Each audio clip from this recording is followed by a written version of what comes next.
Hey YouTube, how are you guys? It's been a while since I've done a video, but I'm back in business, so hopefully I'll be making more videos soon. I have my godson Enrique Batista, como inlay, behind the camera. He's doing his weave movements right now behind the camera. Today's video, we're going to be talking about the basic Orisha ingredients or Orisha ceremony ingredients.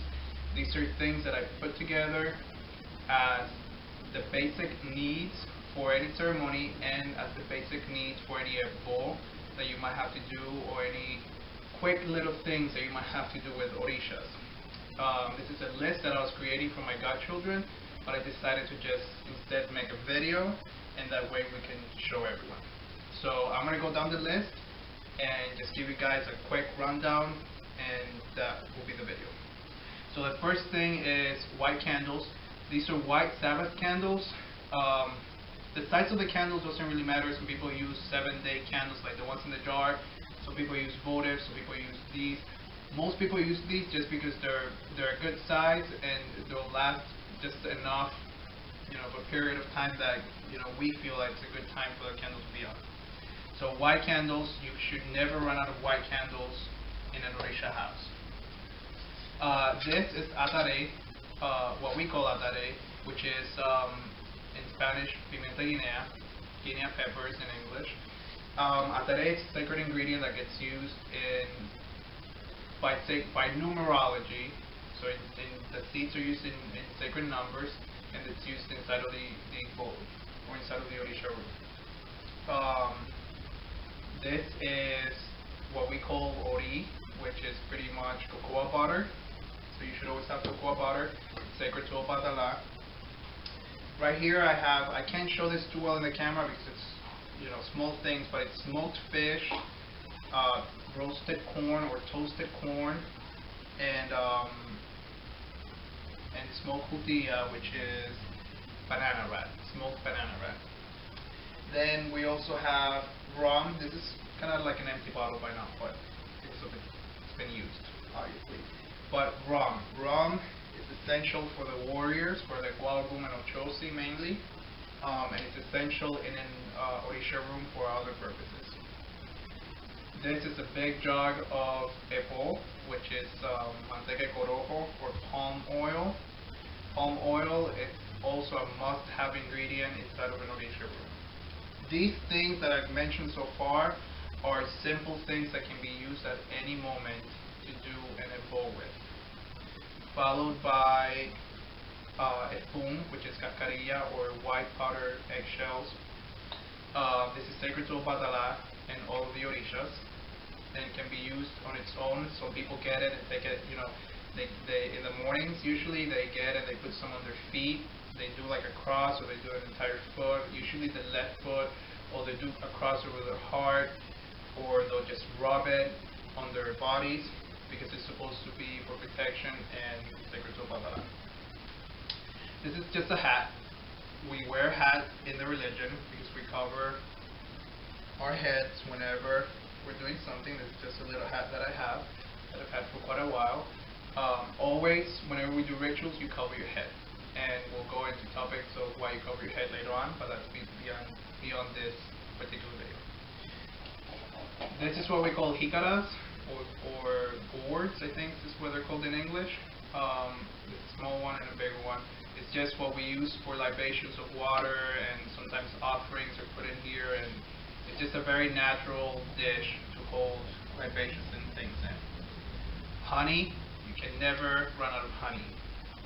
And me as a priest of Ochum am running very low on this honey. Shame.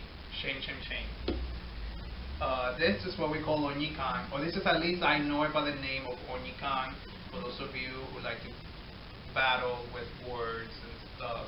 Onikan is molasses or melao.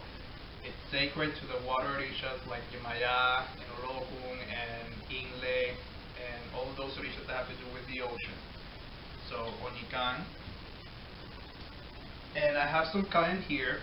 Kain is also sacred to Obatala. And we use it for different things. Again, I'm not going to go into details, like I said, about what they're used for. These are just basic things you should have. These things should never be missing in your house. These materials are quick materials used for like in a quick bowl, quick cleansing that you want to do, a quick offering that you might want to do to an Orisha or to someone, basic things. Extra little things that I wanted to show you guys is brown paper bags. Everyone knows that in witchcraft and in magic and in things like that, brown paper bag is used for writing things and stuff like that. In Orisha worship, we usually put ebbos and different things that are going to be discarded inside of these. So we try and keep a good amount of these inside the house. This is just a ribbon, but a good stock of different colored ribbons is good to have in the house. This is more if you're going to do some sort of spell, or you're going to do some sort of something, then you would use more of this type of ingredients. This is not basic Orisha ingredients, it's just extra things. Besides these, let me see here. Threads of all colors. You should always have threads. There's a very particular bowl in which you get a thread and like different colored threads that you just make like a bundle or a bubble or whatever. You just mix all the thread together, and with that you cleanse yourself, and that's used to remove problems from the person's house. So see, from the person's house and life and all that stuff. I just gave you guys a little bowl. That's what, for example, something you would use a bunch of thread for. So other things are rusty nails, blades, sharp objects, empty bottles with well-sized mouths, means like a mason jar or something like that, you can put your hand in and out, and dried herbs, gemstones. Those are more things, like I'm saying, the last few things are extra things that you would use for rituals of magic that can be done with Orisha. These are things that you would need for just simple Orisha worship.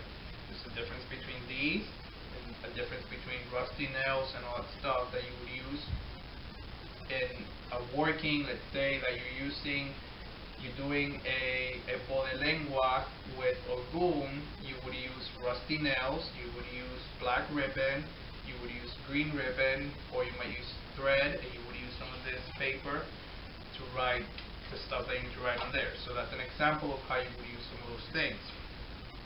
You could use a ball to be added onto the ball. You could use different things.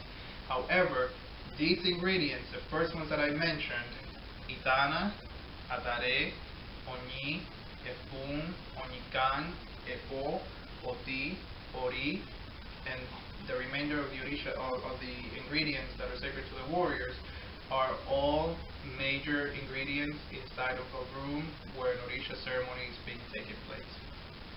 Like that, keep a well stock of those things in your house, for those of you who are my godchildren, and for those of you who are starting in the religion. And if any of you knows any other extra things that I might have forgotten, which I'm pretty sure I did because I get nervous when I do videos, go ahead and post your comments. People, please, if you do not like something I said, don't leave me a nasty comment. I will just block you and delete your comment. Leave good positive comments, because I'm doing this to help out and to simply teach. So thank you guys for watching this video. I hope you guys learned something quickly. It's a very fast video. And I will see you guys in the next video. So have a good night. Ase To.